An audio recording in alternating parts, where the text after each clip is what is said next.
Welcome back everyone. Welcome to civil services study. Next test पर आ जाइए UPPSC के लिए। इस टेस्ट सीरीज़ की प्लेलिस्ट बना रखी है, डिस्क्रिप्शन बॉक्स में उसका लिंक है, वहाँ पर आप टेस्ट नंबर 1 से लेकर इस टेस्ट तक पहुँच सकते हैं। तो चलिए स्टार्ट करते हैं। क्वेश्चन नंबर 1, निम्नलिखित अधिनियमों में से किसके द्वारा भारत परिषद मतलब इंडिया काउंसिल को समाप्त किया गया? मार्लियामेंटो सुधार 1909, भारत सरकार अधिनियम 1919, भारत सरकार अधिनियम 1935 या भारत स्वतंत्रता अधिनियम 1947? किस अधिनियम के द्वारा भारत परिषद को समाप्त कर दिया गया? इंडिया काउंसिल को भारत सरकार अधिनियम 1935 के द्वारा। ऑप्शन नंबर सी है इसका आंसर। तो ब्रिटिश शासनकाल के दौरान 1935 का भारत शासन अधिनियम पारित किया गया। इस अधिनियम के द्वारा ही भारत परिषद को समाप्त कर दिया गया। क्वेश्चन नंबर 2 पर आ जाइए। भारतीय राष्ट्रीय कांग्रेस ने अपने किस अधिवेशन में भारत सरकार अधिनियम 1935 को अस्वीकार किया था? तो अगले ही वर्ष की कहानी है 1936 की, यानी लखनऊ अधिवेशन 1936 में। तो भारतीय राष्ट्रीय कांग्रेस ने अपने लखनऊ अधिवेशन 1936 में भारत सरकार अधिनियम 1935 को अस्वीकार किया था। और इस अधिवेशन की अध्यक्षता की थी किसने? पंडित जवाहरलाल नेहरू ने। नंबर 3 पर आ जाइए। निम्नलिखित में से किसने भारत सरकार अधिनियम 1935 को गुलामी अधिकार पत्र कहा था? किसने कहा था 1935 के अधिनियम को गुलामी अधिकार पत्र? जो बने थे भारत के प्रथम प्रधानमंत्री, उन्होंने ही, यानी जवाहरलाल नेहरू ने। तो पंडित जवाहरलाल नेहरू ने भारत सरकार अधिनियम 1935 को गुलामी का अधिकार पत्र या दास्ता का आज्ञा पत्र बताते हुए उसकी कठोर आलोचना की। नंबर 4 पर आ जाइए। निम्नलिखित में से किस अधिनियम के द्वारा ब्रिटिश संसद ने चाय और चीन के साथ व्यापार को छोड़कर ईस्ट इंडिया कंपनी के भारत के साथ व्यापारिक एकाधिकार को समाप्त कर दिया? ये कौन सा अधिनियम था? 1813 का चार्टर या 1833 का चार्टर या 1853 का चार्टर? इन तीनों में से एक पक्का आंसर है। देखिए इसका आंसर ऑप्शन नंबर ए 1813 का चार्टर। कुल कितने चार्टर अधिनियम हुए? 4 चार्टर हुए।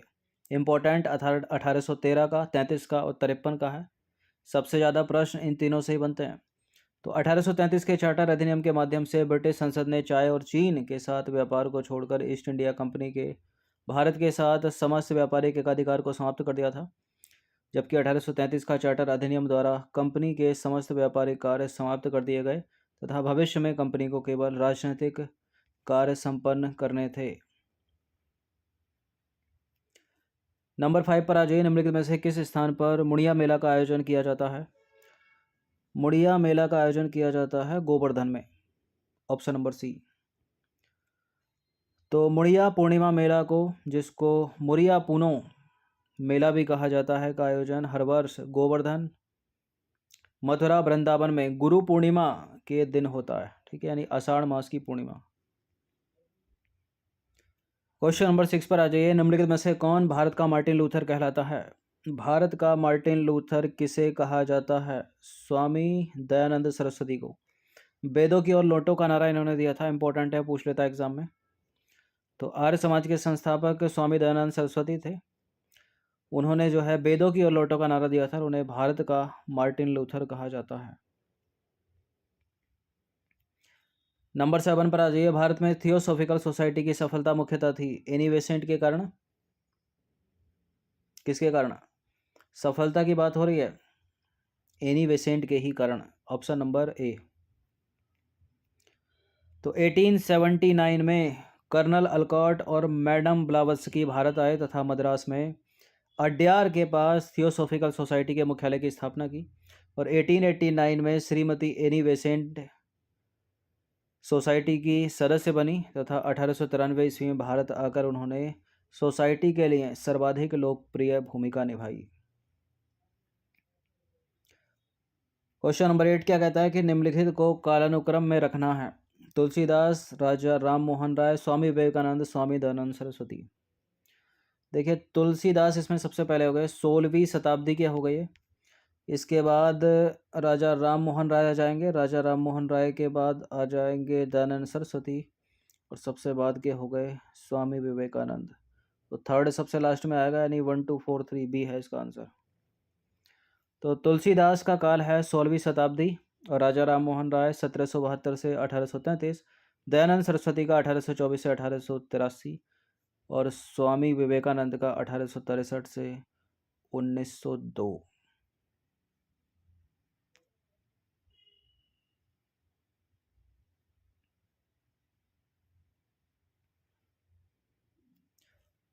क्वेश्चन नंबर 9 पर आ जाइए। निम्नलिखित विवरण पर विचार करना है।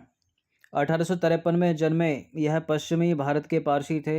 इंडियन स्पेक्टेटर तथा वॉइस ऑफ इंडिया के संपादक थे। ये एक समाज सुधारक थे और सम्मति आयु अधिनियम 1891 के पक्ष में प्रमुख संघर्षकर्ता थे। उपर्युक्त जो पैराग्राफ है, जो परिच्छेद है, किसके विषय में है? दादा भाई नौरोजी, B.P. बाडिया या उपरोक्त में से कोई नहीं। ये जो परिच्छेद है वो है B.M. मालाबारी के संदर्भ में। ऑप्शन नंबर बी है इसका आंसर, बहराम जी मालाबारी।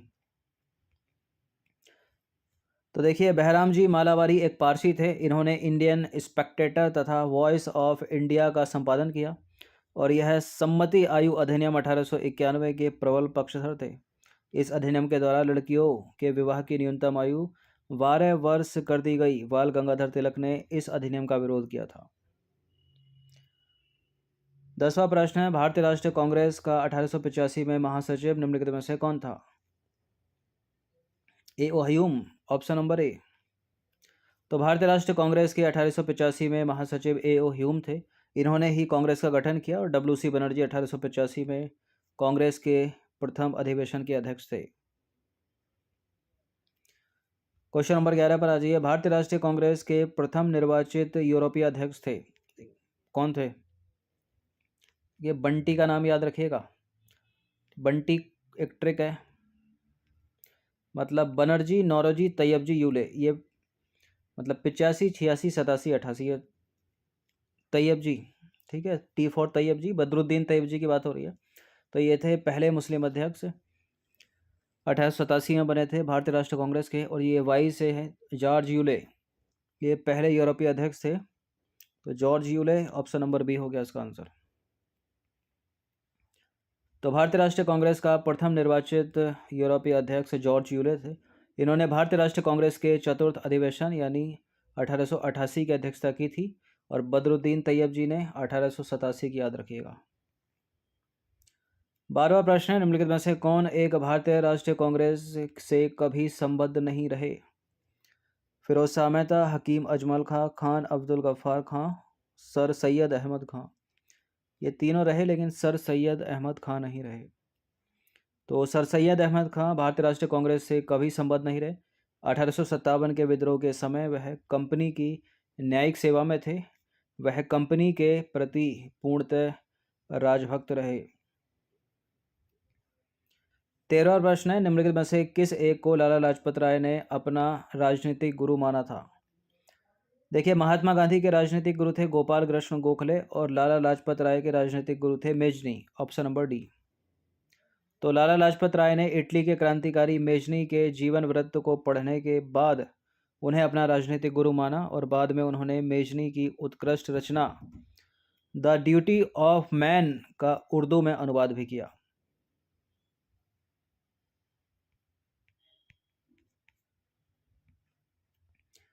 नंबर 14 पर आ जाइए। हिंदुस्तान रिपब्लिकन संगठन की स्थापना की गई थी।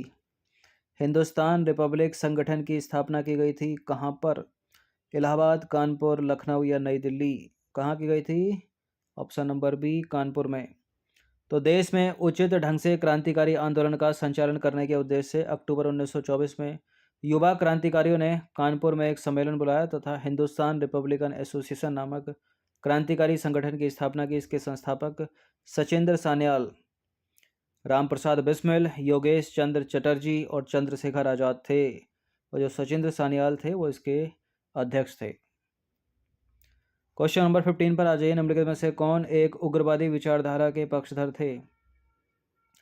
उग्रवादी विचारधारा के पक्षधर लाल, बाल और पाल, यानी लाला लाजपत राय, बिपिन चंद्र पाल और बाल गंगाधर तिलक।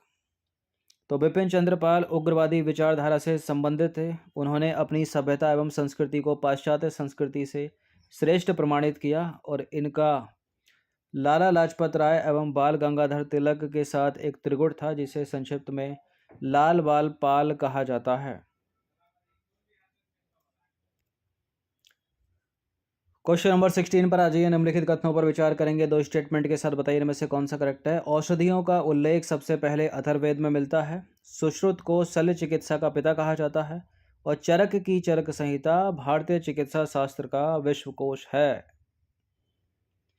औषधियों का उल्लेख सबसे पहले अथर्ववेद में मिलता है। अथर्ववेद में, ऋग्वेद में? अथर्ववेद सही है। सुश्रुत को शल्य चिकित्सा का पिता कहा जाता है। सुश्रुत को या चरक को? सुश्रुत को ही कहा जाता है, करेक्ट है। चरक की चरक संहिता भारतीय चिकित्सा शास्त्र का विश्वकोश है, यह भी सही है। सारे के सारे करेक्ट हैं, डी है इसका आंसर। तो देखिए, औषधियों का उल्लेख सबसे पहले अथर्ववेद में मिलता है। सुश्रुत को शल्य चिकित्सा का पिता कहा जाता है। सुश्रुत संहिता में सुश्रुत ने मोतियाबिंद, पथरी तथा अन्य बहुत से रोगों का उपचार शल्य क्रियाविधि से बताया है। और चरक की चरक संहिता भारतीय चिकित्सा शास्त्र का विश्वकोश है। इसमें ज्वर, कुष्ठ, मिर्गी और यक्ष्मा के अनेक प्रकार बताए गए हैं। और इस पुस्तक में बड़ी संख्या में उन पेड़ पौधों का वर्णन है जिनका प्रयोग दवा के रूप में होता है। क्लियर?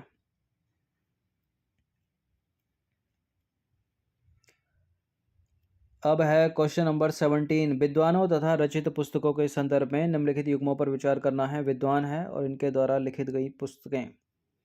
पंच सिद्धांतिका आर्यभट्ट की है क्या? बृहद संहिता वराहमिहिर की है क्या? अभिज्ञान शाकुंतलम कालिदास की है क्या? बताइए कौन सा सही सुमेलित है। देखिए, बृहद संहिता वराहमिहिर की है, करेक्ट है। तो अभिज्ञान शाकुंतलम तो 50 बार पढ़ा होगा ना, कालिदास की है। पंच सिद्धांतिका आर्यभट्ट की नहीं है। आर्यभट्ट की तो आर्यभट्टियम है। पंच सिद्धांतिका और बृहद संहिता ये दोनों की दोनों वराहमिहिर की है। तो पहला वाला तो एलिमिनेट कर दीजिए, है नहीं, वो गलत सुमेलित है। केवल 2 और 3, मतलब बी है इसका आंसर। तो आर्यभट्ट की हो गई आर्यभट्टियम, ये आर्यभट्टी है। वराहमिहिर की बृहद संहिता और वराहमिहिर की ही है पंच सिद्धांतिका, और कालिदास की हो गई अभिज्ञान शाकुंतलम।